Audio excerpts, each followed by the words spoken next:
5 years with my girlfriend, Emily, and the spark was long gone. Now she was getting a little too friendly with a guy from her office. Our days were filled with fighting over stupid little things, one dumb argument after another. We were hanging on by a thread. And then she moved in next door. My first love. 01, I just had another fight with Emily. She was already asleep, or pretending to be, so I went to the living room balcony for a smoke. Emily hated the smell of cigarettes in the apartment, which meant I was exiled to the balcony. Not even the living room was safe. 5 years we'd been together. The passion had faded into a kind of dull, comfortable resentment. It didn't help that I'd recently been laid off and was stuck at home, which meant I was in her line of fire, 24/7. Everything I did seemed to set her off. Every little thing turned into a battle, and neither of us was willing to back down. It wasn't like I wasn't looking for a job. The market was just brutal. What was I supposed to do? On top of that, I noticed she was getting close to a guy from her work. Sometimes, I'd see him drop her off downstairs. I knew we were at a breaking point. We just hadn't said the words out loud yet. I finished my cigarette, ready to head back inside, when I heard the flick of a lighter from the next balcony over. Emily had mentioned this morning that the apartment next door, which had been empty for ages, finally had a new tenant. I hadn't seen them yet. The layout was a mirror image of ours, the balconies separated by a simple partition. On instinct, I leaned over to take a look. There, on the other balcony, stood a woman with long, dark hair that cascaded down her back like a waterfall. It swayed in the gentle night breeze, seeming to carry the quiet mystery of the evening with it. She was wearing a semi-sheer nightgown, casual yet elegant, that hinted at the graceful curves of her body. The light fabric danced with the wind, adding a touch of effortless allure. I wanted to see her face, but she never turned my way. She didn't even seem to notice I was there. After a minute, she finished her cigarette and flicked it with a delicate finger, the glowing ember tracing an arc through the darkness. She turned and went back inside, leaving me alone, feeling a strange sense of loss. It took me a moment to shake it off. I went back to the bedroom, thinking maybe I could apologize to Emily to smooth things over the old-fashioned way. But she was still pissed. The second I touched her, she kicked out. "Get off me," she snapped. "Don't touch me." Her rejection sparked my own anger. I grabbed my pillow and blanket and stormed off to the guest room. But I was too worked up to sleep. My mind raced. I couldn't live like this anymore. I decided then and there, tomorrow, I was ending it. If the love was gone, there was no point in torturing each other. But as soon as I made the decision, a wave of doubt washed over me. 5 years is a long time. Even without the passion, there was history. There was a bond. Then, for some reason, the image of my new neighbor flooded my mind. Her silhouette, the way her nightgown moved in the wind, the casual way she held her cigarette. That jolt of attraction. It had been a long, long time since I'd felt that. Not since the very beginning with Emily. Forget it, I told myself. Get some sleep. She's probably one of those people who only looks good from behind. You'll see her face, and the fantasy will be over. I finally managed to talk myself down and drifted off. For the first time in a while, I had a good dream. The next morning, my alarm jolted me awake. I shot out of bed, planning to make breakfast for Emily. Fights were fights, but some routines were hard to break. Since I'd been laid off, I'd become the designated homemaker. But when I got to the living room, Emily was already walking out the door, purse in hand. "Hey, you not eating?" I called after her. She didn't answer. The door slammed shut behind her. A whole night had passed, and she was still holding on to it. What the hell was so important that she had to stay mad for that long? Now I was pissed off all over again. I didn't chase her. Instead, I went to the balcony and looked down. A familiar black Audi A8 was parked at the curb. I could just make out the driver, her colleague, looking right up at my window. 02, I watched Emily get into the car, and it sped away. A hollow feeling settled in my stomach. It was time. We needed to have a real conversation. Tonight, we'd figure it out, once and for all. Stay together or break up. No more living in this limbo. After a shower, I headed out to the farmer's market. Whatever happened tonight, we'd still have to eat. If we made up, it would be a celebration. If we broke up, it would be a farewell dinner. At the market, I started picking out vegetables, all of Emily's favorites. I used to be clueless about this stuff, always buying the wrong things. But all this time, as a reluctant stay-at-home boyfriend, had taught me a few tricks. I was even on friendly terms with some of the stall owners. While I was waiting at the butcher's counter, the owner, a big guy named Sal, handed me a cigarette. We were chatting when his eyes suddenly locked on something over my shoulder. "Whoa, check that out," he said, his voice low. "Total knockout." From the look on his face, I knew he wasn't exaggerating. I followed his gaze, and my breath caught.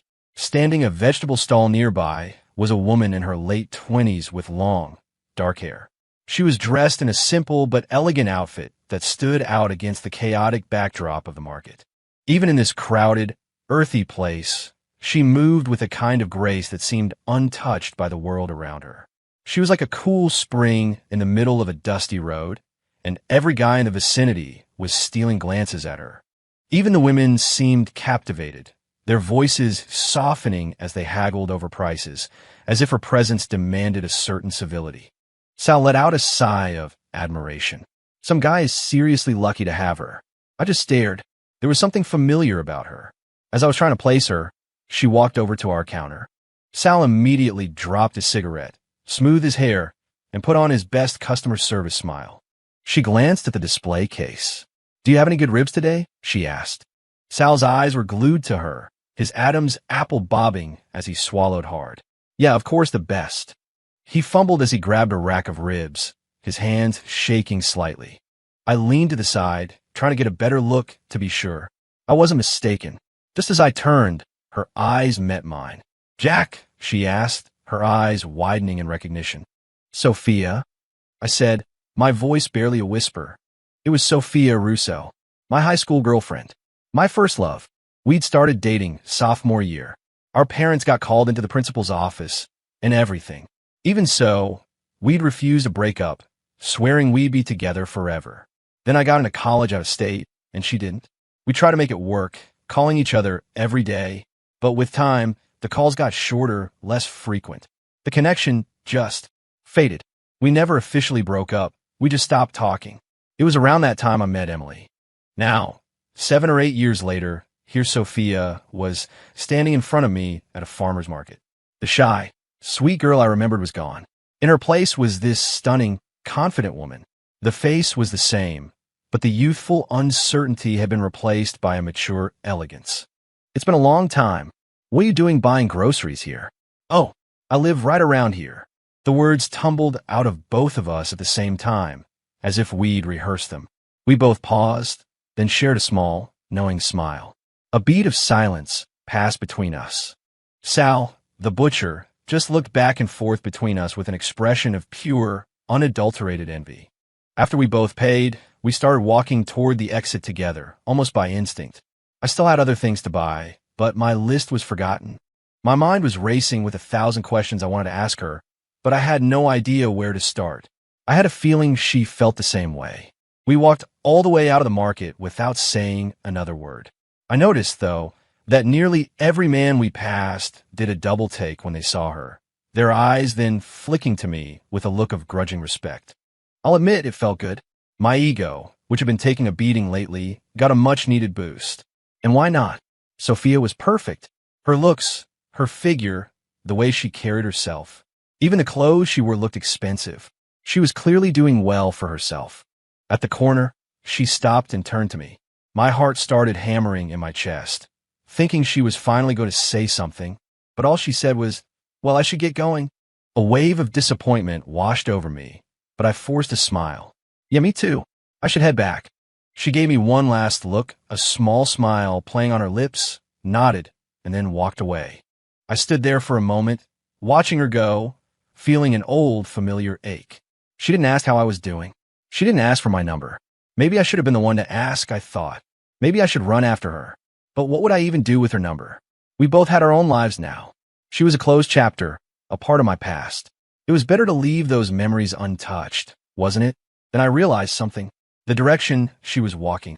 It was the same way I was going. I started walking again, staying a few paces behind her, a new thought popping into my head. Maybe I could at least see which building she lived in. But as we kept walking, my curiosity turned into confusion. We passed one apartment complex, then another, and she didn't turn in. It was only when she walked through the main gate of my own complex, the Covington, that it hit me. She lives here? For some reason, My heart leaped. I felt a surge of excitement, though I couldn't explain why. I picked up my pace and caught up to her. "Hey," I said. She turned, her eyes widening in surprise when she saw me. "You too." I smiled. "Small world. You live in the Covington." Her expression wasn't one of pleasant surprise like mine. She looked startled, almost panicked, with a flicker of something else I couldn't decipher. In that moment, my excitement died, replaced by a cold sense of reality. I could see it in her eyes. She didn't want to see me again. I suddenly remembered how quickly she'd tried to end our conversation outside the market. "Well, see you around," I said, giving her a polite nod before walking past her toward my building. I didn't know what she was thinking as I walked away, but I felt like an idiot. That warm, fuzzy memory of us was suddenly feeling a lot less pleasant. Do we ever really love each other? Or was it just a story I'd been telling myself all these years? Zero, for I'd only taken a few steps when I heard familiar footsteps behind me. It was Sophia, but I didn't turn around. If she didn't want to see me, I wasn't going to force it. No point in making a fool of myself. It wasn't until I was standing at the elevator bank that I realized she had followed me all the way. I turned around, and she was staring at me, a look of disbelief on her face. "You live in this building?" "Yeah," I said with a tight smile. My own heart felt heavy. I didn't ask her which floor she lived on. The elevator arrived, and I stepped inside. I saw her standing just outside the doors, looking lost in thought. I didn't say anything to hurry her along. Just as the doors were about to close, she shot her hand out to stop them and stepped inside. Instinctively, we both reached for the panel at the same time. Our fingers both went for the same button. 23. "Oh!" We both gasped, pulling our hands back as if we'd been burned.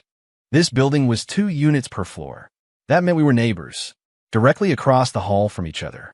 My mind instantly flashed to the woman on the balcony last night. That was Sophia. I risked a glance at her. Her face was a storm of conflicting emotions, but she quickly composed herself and pressed the button for the 23rd floor. I wanted to ask her how she was, if she was seeing anyone, but who was I to ask?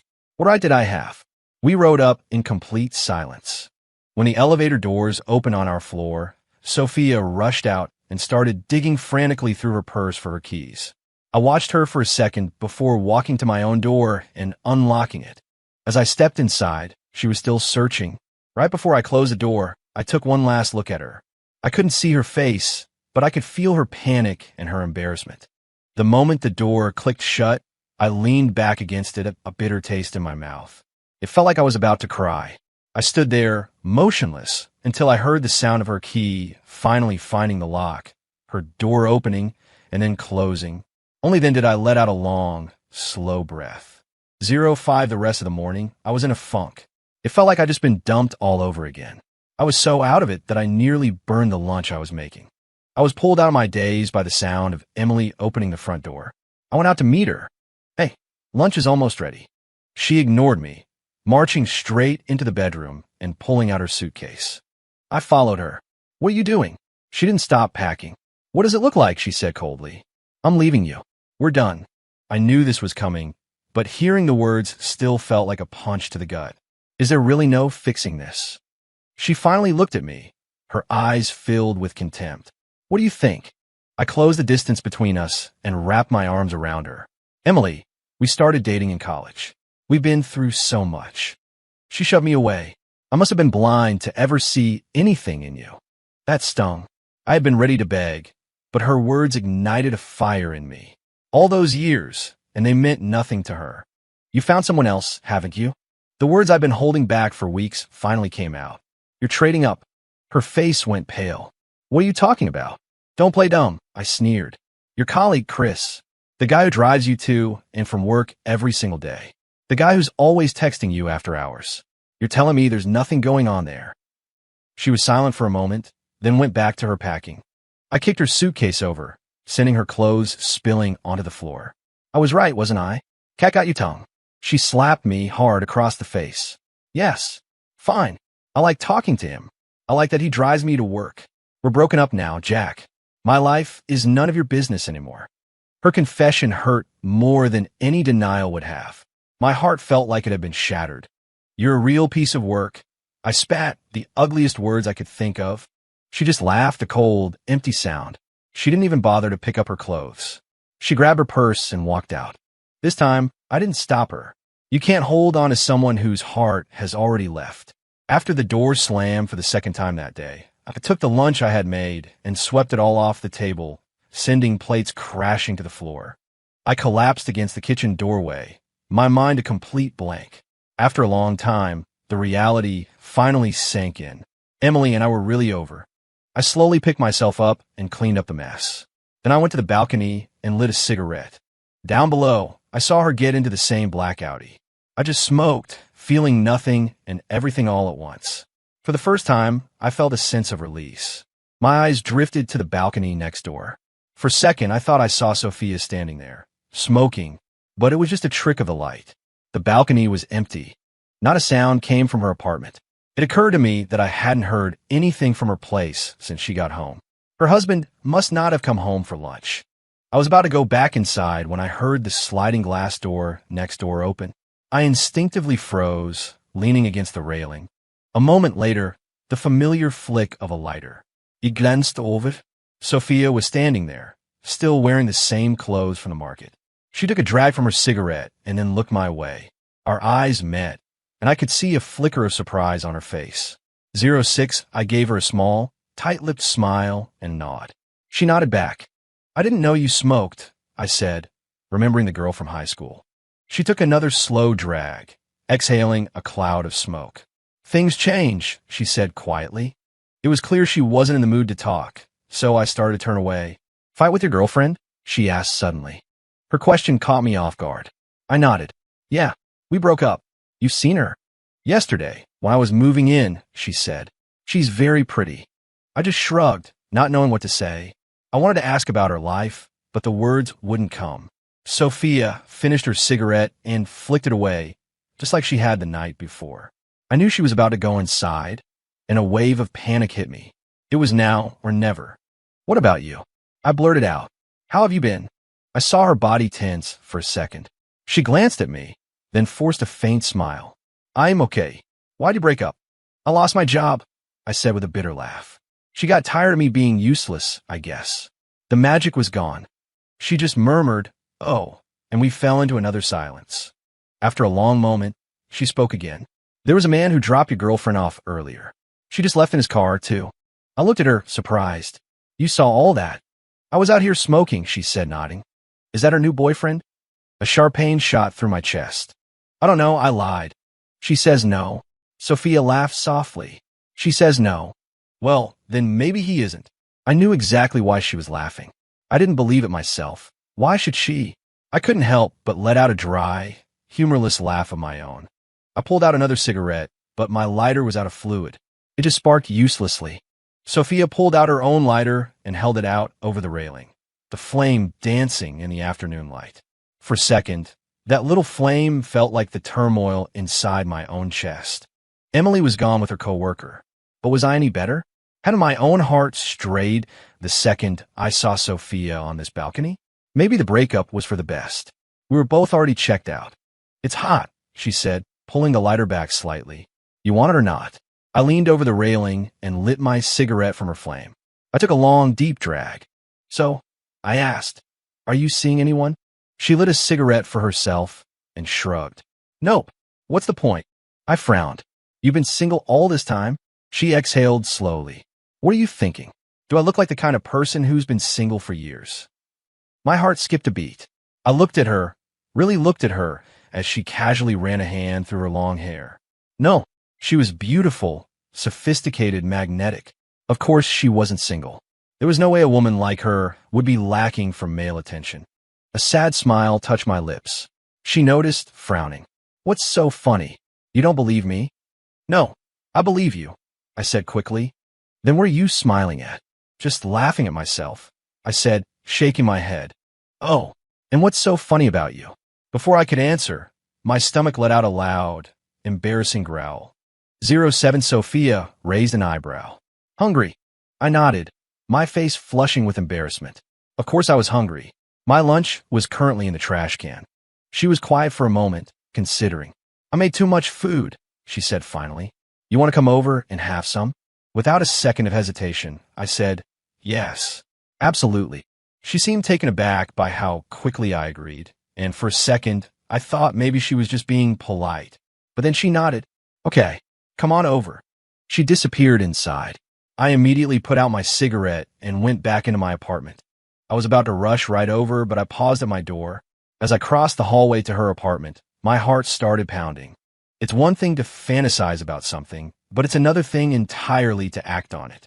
Seeing Sophia had thrown me for a loop, but as long as I was with Emily, there was a line I wouldn't cross. But Emily was gone now. She'd left me for another guy. What was holding me back? Just as I was about to knock, the door swung open. Sophia stood there, looked at me for a second, then turned and walked back inside, leaving the door open for me. I took a breath and followed her in. Have a seat, she called from the kitchen. I just need to heat this up. Her apartment was a mirror image of mine, but the decor was completely different, more personal, more stylish. I sat at her dining table and watched as she tied on an apron and moved around the kitchen. I found myself getting lost in the moment. What if we had never broken up? What if this was my life with her? What are you thinking about? She asked, placing a plate of hot food in front of me. I snapped back to reality. Oh, nothing, I said with a weak smile. She brought me a bowl of rice. Eat. I dug in like a starving man. It was delicious. To be honest, it was the first time I'd ever tasted her cooking. Back in high school, we were just kids. We never had the chance. She watched me, a small smile on her face. Is it really that good? It's amazing, I said between mouthfuls. She studied my face for a moment. You haven't changed a bit, she said softly. You still eat like that. Her words stopped me. I looked up at her. She remembered? She must have realized what she'd said, because she immediately fell silent. When I finished, I took my plate and bowl to the kitchen sink. Just leave it, she said quickly. I'll get it later. I ignored her and turned on the faucet. She came up behind me. I said, don't worry about it. I'll wash them. I kept washing. It's no big deal. Just a couple of dishes. She reached past me, turned off the water, and took the bowl from my hands. I turned to look at her and was surprised to see she was genuinely upset, her eyes red around the edges. You always do this, she mumbled, her voice thick with emotion. You're so stubborn. You never listen to what anyone else wants. You just assume. I had no idea why she was suddenly so angry. I was just trying to be helpful. She seemed to realize she was overreacting and quickly turned her back to me. I saw her shoulders trembling slightly. My heart ached for her. On pure impulse, I stepped forward and wrapped my arms around her from behind. I felt her entire body go rigid, but she didn't move. I buried my face in her hair, inhaling her scent. My heart was racing, my throat suddenly dry. When I first hugged her, it wasn't a move, it was just an instinct to comfort her. But holding her, I understood what she'd meant. You just assume. Our breakup had been a slow, quiet fade-out. We never had the big fight, never said the words, it's over. I had just assumed she was losing interest because she called less. What had she been through all these years? Just then, she pried my hand away, spun around, and slapped me. It wasn't hard, but looking into her tear-filled eyes, I felt the full force of her anger. I'm sorry, he whispered. She let out a bitter laugh. Sorry? Are you sorry for what you just did? Or for what you did back then? He stared at her, confused. Back then? I thought. You stopped calling as much, so I thought. You thought. She cut me off, her voice rising. You always think. You just assume. Why can't you stop and think about someone else for a change? The tears she'd been holding back finally spilled over, streaming down her cheeks. I wanted to pull her into my arms again, but I held back. All I could do was stand there and keep apologizing. She was right. I had assumed she was done with me. And if I was being honest with myself, it was a convenient assumption. I had just met Emily. Sophia took a deep breath, wiping her eyes with the back of her hand. You should go, she said. I don't want to see you. But I didn't move. I knew there was more to it than this. Her anger felt too deep. When I didn't leave, she started pushing me toward the door. I grabbed her hands, pulled her toward me, and wrapped her in my arms. She struggled at first, beating against my chest with her fists. I just held her tight, whispering I'm sorry over and over again into her ear, letting her get it all out. Eventually, her struggles subsided. Her arms dropped to her sides, and she went limp in my embrace. We stood like that for a long time, neither of us speaking. I looked down and saw she was looking up at me. Our eyes met, and in that moment, I saw a flicker of the old affection, buried deep beneath years of hurt. Hate is just love that has nowhere to go. I leaned down to kiss her. She turned her head away. I didn't let that stop me. I cupped her face in my hands, turned her back to me, and pressed my lips to hers. I kissed her with all the regret and longing I'd kept bottled up for years. At first, she was unresponsive, her eyes wide open, staring at me. Then, she opened her mouth and bit down hard on my lip. I tasted blood. The pain was sharp, but I didn't pull away. I let her vent her frustration.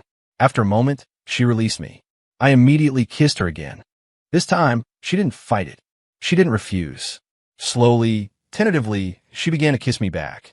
Her response grew more intense, until her passion matched, and then surpassed, my own. In that moment, I knew I was completely lost. I lifted her into my arms, carried her to the sofa, and laid her down gently. All bets were off. I was hers. Later, as we lay tangled together, exhausted and breathless, she spoke. "I came to your college town once," she said, her voice quiet. "I found a job there. I was so excited to surprise you. But when I found you, you were with her. The two of you were walking hand in hand, laughing." Her words hit me like a lightning bolt. It all made sense now. The anger, the reason she didn't want to see me. She had come for me, full of hope, and I had destroyed it without even knowing she was there. I was flooded with a wave of regret, so powerful it almost drowned me. I kissed her forehead, her cheeks, her hair, whispering, "I'm sorry," again and again. What else could I say? How could I ever make up for a mistake I didn't even know I'd made? "It doesn't matter," she said, stroking my hair. "It's all in the past. Everything happens for a reason. We just weren't meant to be. Even if we had stayed together then, we probably would have broken up by now anyway." She seemed to have a clearer perspective on it than I did, but I didn't fully believe she was over it. Or maybe she was, but only in the last hour. Then she asked, "What if your girlfriend comes back? What if she asks you to take her back?" I froze. "That won't happen," I said. "Her heart's not with me anymore." Sophia gave me a wry look. "Look who's talking. What were you just doing 10 minutes after your big breakup?" I smiled sheepishly. She had a point. After I left her place, my head was spinning. I sat in my empty living room for a long time, replaying the day's events. Had I really just fallen into bed with Sophia hours after Emily left me? Was this the fastest rebound in history? That night, I just made some instant ramen. I didn't hear from Sophia, and I didn't reach out to her. Maybe what happened was just a one-time thing, a moment of weakness for both of us. Now that we had time to think, things felt more complicated. Her question echoed in my mind. What if Emily did come back? Could I forgive her? Could we start over? And what about Sophia? She said she was single, but I found that hard to believe. Maybe she was like me, on the rebound from a recent breakup. Lying in bed that night, I couldn't sleep. My mind was a highlight reel of my life. Moments with Emily, good and bad. Memories of a teenage romance with Sophia. And the raw, undeniable passion of that afternoon. Finally, I gave up on sleep and went to the balcony for a smoke. It was a habit now, even without Emily here to complain. I stepped outside and glanced next door. She was there, dressed in the same sheer nightgown as the first night I saw her. Just as captivating. She saw me and gave a small start. "I thought you'd be asleep." I shrugged. "Couldn't sleep." "You." She took a long drag from her cigarette, the smoke curling around her face in the moonlight. "Too much on my mind," she said softly. I smirked. "Thinking about me?" She rolled her eyes. "In your dreams." "Then what is it?" I pressed. She sighed. "In a month, I'm moving out of the country." Her words hit me so hard my hand shook and my cigarette fell from my fingers, tumbling into the darkness below. Sophia saw my reaction and held out a fresh one for me. I took it, lit it, and finally found my voice. "Moving?" She nodded. "It's been planned for a while." My heart sank, just when I thought maybe after Emily, Sophia, and I could have a real chance. It was all turning to smoke. "Are you sad to see me go?" she asked, a teasing glint in her eye. "Yeah," I admitted. "When are you coming back?" She hesitated, her gaze dropping. She didn't want to answer.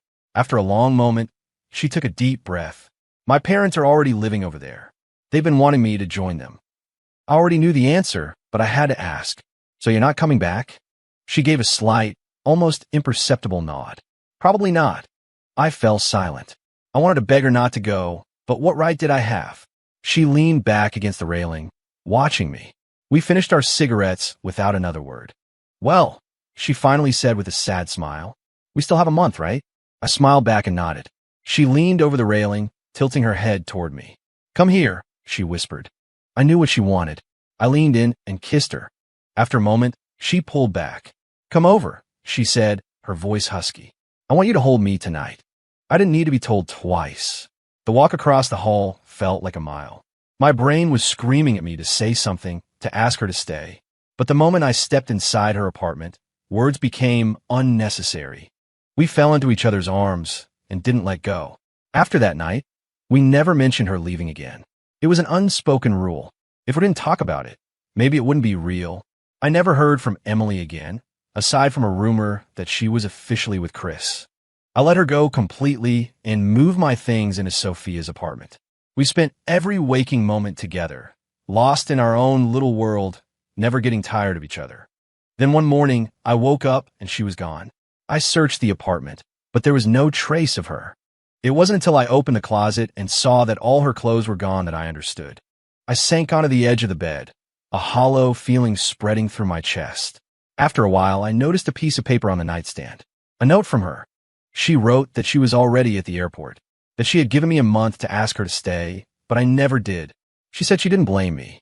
She wrote that our month together was the happiest time of her life, and that she would never forget it. I slapped myself across the face hard. I had let the days blend together, so wrapped up in her that I had lost track of time. I hadn't even realized our month was up. I raced to the airport, but I was too late. Her flight had already departed. Tears streamed down my face, but it was pointless. She was gone. Nothing I did could change that. I went home feeling like a ghost. Her image burned into my mind. From that day on, Sophia was gone from my life. It took some time, but eventually I pulled myself together. I found a new job.